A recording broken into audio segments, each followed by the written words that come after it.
ఓం శ్రీ సాయిరామ్.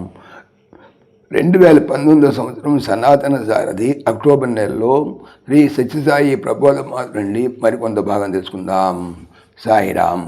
ప్రశ్న: అంతర్యజ్ఞము అనగా ఏమి? జవాబు: శరీరమే ఒక యజ్ఞగుండము, హృదయమే యజ్ఞవేదిక, వాంఛలే సమిధలు, కామమే నెయ్యి, దుర్గణములే ఆహుతి చేసే ద్రవ్యములు.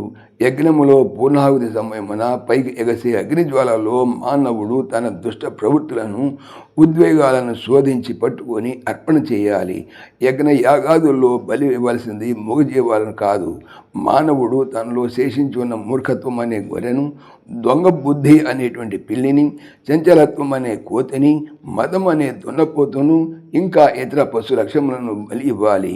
దేహాభిమానమును, తత్ఫలితముగా ఏర్పడే అహంకార మమకారములను అగ్నిలో ఆహుతి చేయాలి. ఇదే పూర్ణాహుతి రోజున మానవుని కర్తవ్యము.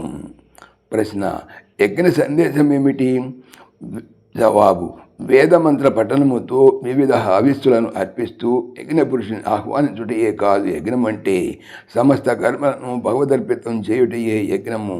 వేద సారమంతయు కూడా మానవుని అందే ఉంటున్నది. ఏ విధంగా? వాక్ స్వరూపమే ఋగ్వేదము కనుక వాక్కులు పవిత్రంగా ఉండాలి. దృష్టియే యజుర్వేదము కనుక దృష్టి పవిత్రంగా ఉండాలి. శ్రవణమే సామవేదము కనుక శ్రవణం పవిత్రంగా ఉండాలి. సాయిరామ్. ఓం శ్రీ సాయిరామ్. ఈ ఛానల్కి సంబంధించినటువంటి పూర్తి సమాచారము డిస్క్రిప్షన్లో చూడవచ్చును. సాయిరామ్.